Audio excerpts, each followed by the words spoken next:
All right. I want to start today and open with stating that I do not know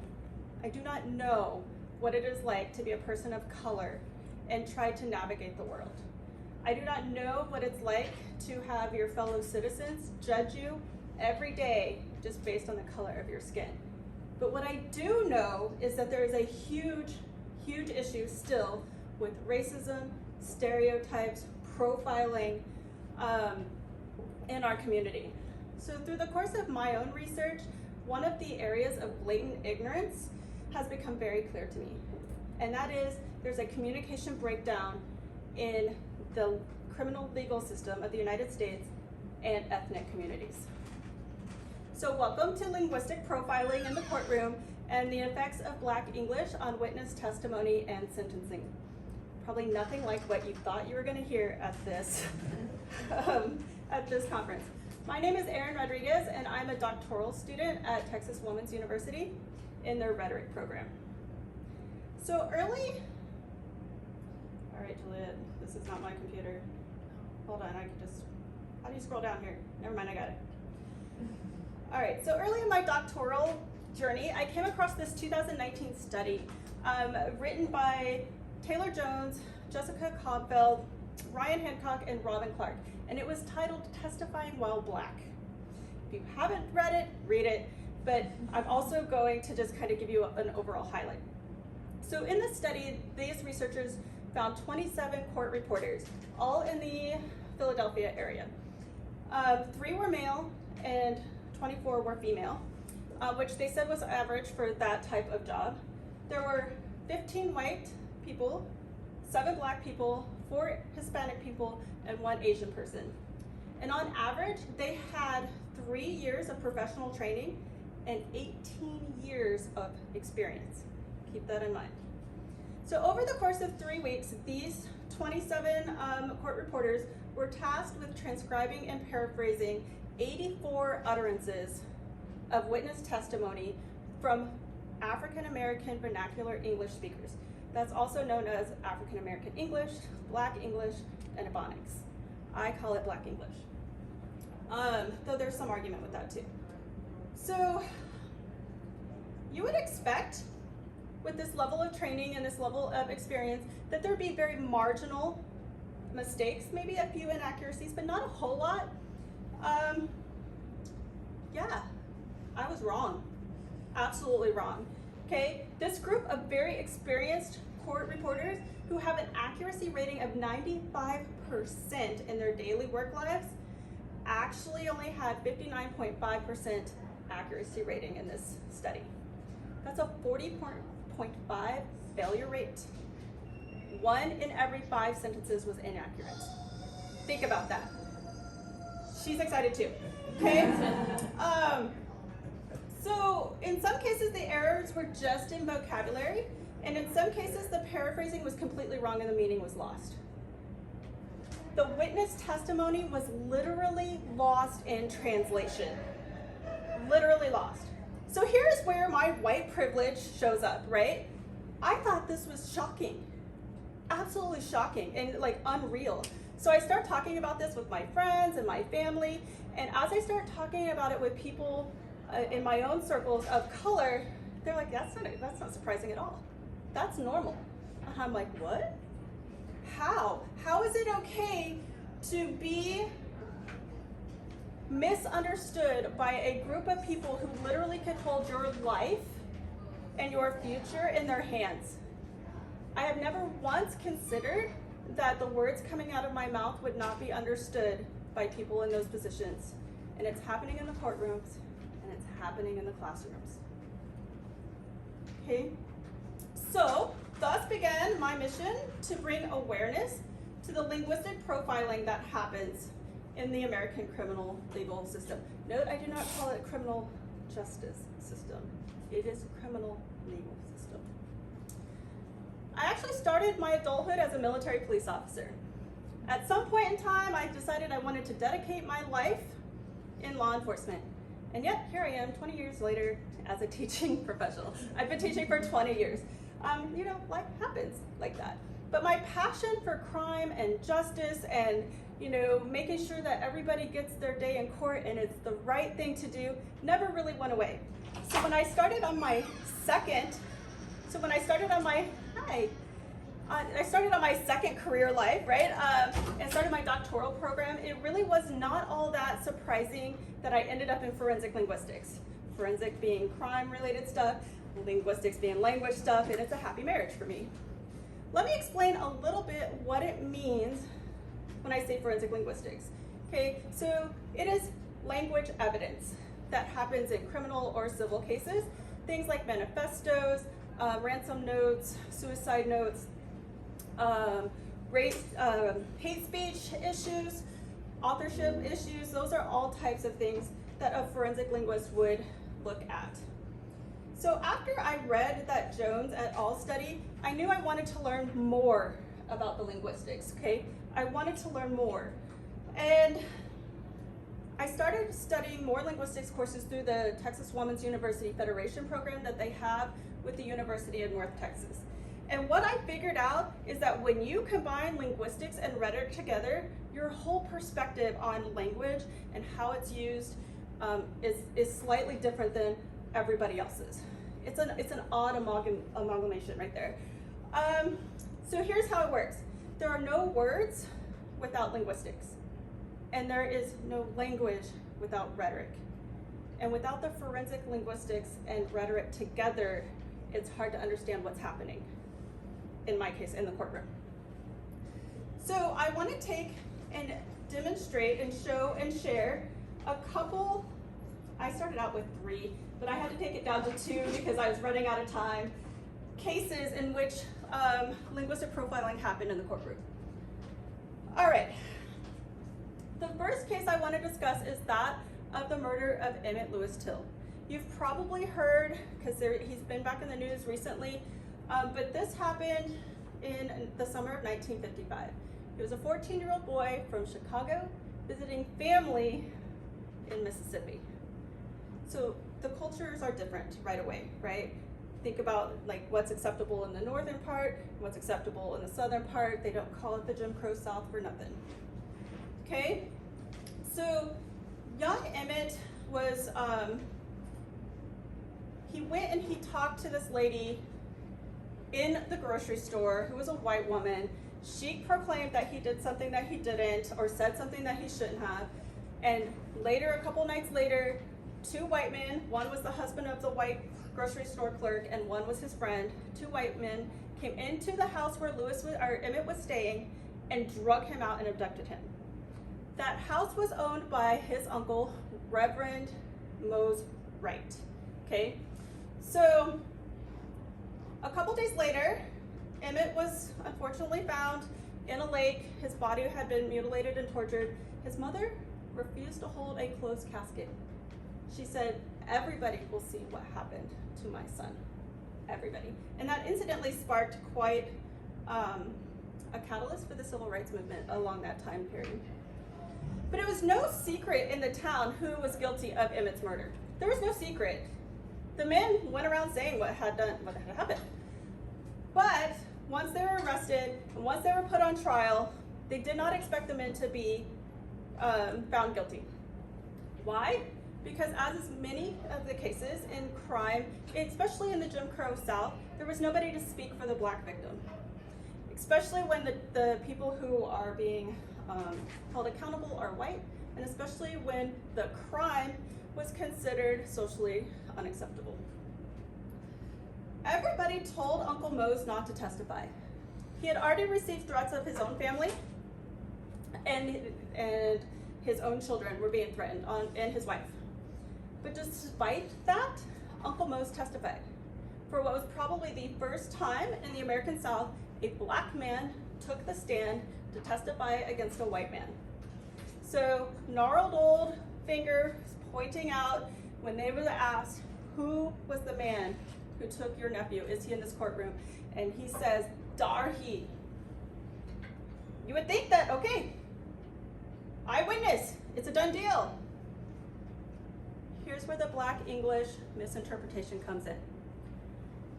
The standard American English way of saying is there he is, not dar he. There he is. Because the witness identification was considered unclear and garbled, it was therefore unreliable and dismissed. So, after 67 minutes of deliberation, which some of the jurors said was only 67 minutes because they stopped to drink soda, the two murderers were acquitted. So some of the criticism I've read regarding Uncle Moses' testimony is that he was a reverend, he was a pastor. He knew how to speak standard English, and he chose not to do so. Because he chose not to do so, that means his testimony was false. He obviously was making it up. Well, this is hogwash, absolute hogwash, okay? I watched 3 different videos of interviews with Mose Wright, which I am so grateful somebody had the foresight to record. As I'm sitting there tick marking, he obviously has characteristics of Black English in his everyday speech, which included the duh in terms are like replacing the, so duh and the happened all the time. As did the missing, it's called a copula at the end in the final position, so there he is, the is would be the copula and it was missing, it's called a copula deletion. He had that in his everyday speech as well. So no, he didn't traditionally usually speak standard English. He spoke in the way that was comfortable for him, and the court dismissed it. So Moses' critical testimony was dismissed, and I know that this probably wasn't the first time it happened, but I also know it was not the last time. Okay, so I have another case, and it's this case right here in the middle. I don't have time to go into it, but take a look at what it means to put him in the dozens. Any of you ever heard of that, put in the dozens? I had never heard of that, okay? I'd never heard of it. I went and looked it up. Turns out it's in a ton of Langston Hughes poems, if you haven't ever seen, and Richard Pryor used it all the time. Okay, so being in the dozens is essentially the yo mama jokes in the African American cultures, and it's a game of like verbal wit and smackdown. Okay, if you've never seen it, you should definitely see it. I have family members that do this, and it's absolutely hilarious. However, when it's not mixed in with people that you know, it actually changes the meaning. The meaning is now aggressive, it is confrontational, and it's not unheard of to become violent. So when young Bear Tracks, that was the young man's name, told the judge that Chicago Eddie had put him in the dozens, it was dismissed because they didn't understand what it meant and the seriousness of it.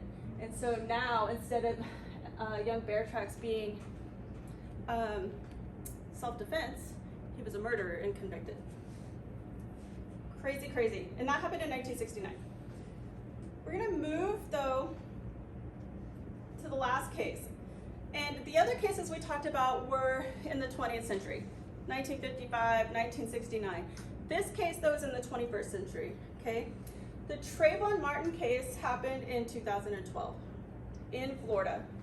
This is a very complex case, and it's not something that we have the time to get into. I am happy to discuss this with you at length if you ever want to. But let's focus on the linguistics evidence in this, okay? So here are some bare bones. Trayvon Martin was a 17-year-old black boy who was coming home from a store. He was shot in the heart by a white man named George Zimmerman, who was the head of the local neighborhood watch. Okay, George never denied the fact that he killed Trayvon. He said he did so in self-defense. The prosecution, however, disagreed, and they thought they had a case for murder. And so they brought George Zimmerman to trial. The prosecution had a rock star, absolute rock star witness, and it was 19-year-old Rachel Jantel. Rachel was on the phone with Trayvon in the moments leading up to his death. You can't get much better than that, right? As soon as Rachel, it was trilingual. She spoke Spanish, English, and Haitian Creole. She lived in an area in Miami, Florida that was populated by Black Americans, Cubans, and Haitians. That's important. Okay, So once she took the stand, it was immediately clear that Rachel's testimony was not going to be helpful. The reason is that Rachel spoke Black English. Very thick Black English with traces of Spanish-speaking characteristics and Haitian Creole. Okay? So the jury, which was made up of 6 women, just 6, 5 white women and 1 Puerto Rican woman. My family on my husband's side is Puerto Rican. I get it. Okay? So the white women were often confused by Rachel's testimony, and they would ask the 1 Puerto Rican woman to interpret for them. And even when she tried to help them, they dismissed her anyways. That's a whole other story. So there's a lot of instances where Rachel's testimony was very confusing, but I want to talk about 2 in particular. The first one came when Rachel was telling the court about her conversation with Trayvon, and he told her that nigga is behind me. Okay, that is what he told her on the phone. And so as soon as she said that, the defense attorney jumped on these words, and he said that using that word, nigga, N-I-G-G-A, means that Trayvon Martin brought racism into this altercation. It wasn't Zimmerman, it was Trayvon who brought the racism in. And therefore, it was not Zimmerman, it was Trayvon who started the altercation. Rachel tried to explain to the defense attorney and everyone else that when you use that word without the hard R to it, it doesn't mean a racist slur. It is simply a synonym for that guy over there or hey, that dude over here. And color didn't matter. So the nigga over there could be a white guy like George Zimmerman. But the court official said, no, I don't think that's true. It's very incendiary, and it's very offensive, and it was Trayvon who was at fault for escalating the altercation. Think about that. It's his own fault. The second misinterpretation of Black English that we're going to look at is when Rachel had asked Trayvon what's happening, and he told her that somebody was following him, and she said, "Who's following you?" And Trayvon said, "That creepy ass cracker." Okay, again, wow. The defense attorney jumped right up there, and he said, "There's another instance of racism. Cracker is a racist term." And Rachel said, "No, it's not cracker, it's cracka. It's different." And they didn't listen. She even told them, "Are you not listening to me?" Like, that is literally part of her transcript. And I was reading this going, oh, you poor thing, you tried. So in my research, the word cracker with a hard R is a word for a racist white person. There are some different theories about the etymology of this word, but really the most common one is that the name came from the people who would crack the whips over slaves. Cracker, get it? And yeah, the person who's cracking a whip over the slave is probably not the most Black person friendly. So now, cracker and cracka is a person that is designated as a racist white person. Not a white person, a racist white person. Okay? So this wasn't ignored by the court, but also what was ignored is the creepy ass part. That is important, the creepy ass cracka. Because in Black English, creepy ass is not just a designation of some random person. It often refers to somebody who might be sexually perverted, or somebody who is a sexual predator, or somebody who's very creepy in that manner. So, what the white people in the courtroom heard was that a young man used racial slurs toward the defendant. Trayvon was therefore not the victim, but he was the aggressor. What Rachel's testimony actually said is that Trayvon saw a guy following him, and that this guy made Trayvon feel very uncomfortable, like a predator might feel. Do you see and hear the 2 different narratives there? And it was not ever, the prosecutor never stopped anybody to redirect or ask Rachel what it meant. Maybe the prosecutor didn't know either. And that's unfortunate. The end result, George Zimmerman was acquitted. And Rachel Jeantel was put on trial in the public and in the media for her ghetto trash talk, her ignorance, her slovenly train wreck looks, and non-credibility. These are the nice words that were talked about. If you were to look it up, the way she talked and the way she looked was absolutely trashed by everybody. Not one bit. Rachel had about 7 hours of testimony. Not one time was her testimony discussed by the jury during deliberations. Not once. It was completely dismissed as ignorance and untrustworthy because of the way she spoke. So after reading and conducting this linguistic analysis of the Trayvon Martin case, I did a really small informal survey. So I asked 21 Black Americans between the ages of 19 and 64. I wanted to know if the words nigga and creepy ass cracker, or cracka, have similar meanings to Black America in Colorado in 2023 as they did in Florida in 2012. Every single person that I talked to said that the word nigga is actually still a synonym for guy or dude, and color does not matter. Every single one of them. 18 out of 21 said that creepy ass cracker is a creepy, scary, or weird white person who doesn't like Black people. 3 of the 21 had not heard of the term or used the term. And again, this is very, very informal. I also asked 13 white people what their understanding of those two phrases meant. Okay, so just over half found them to be racist and offensive. Just over half.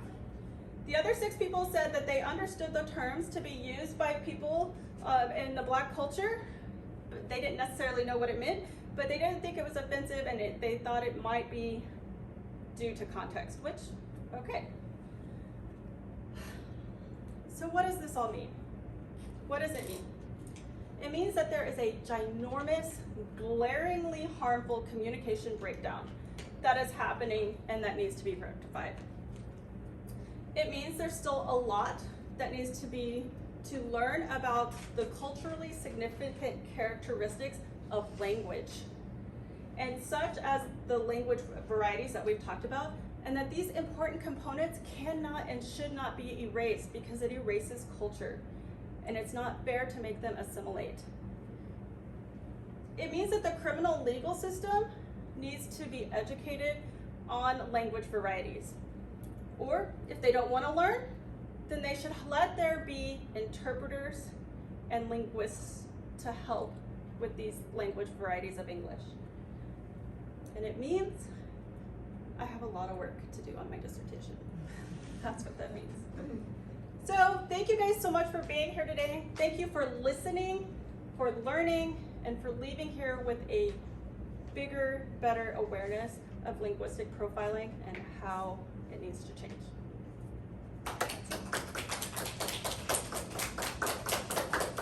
All right.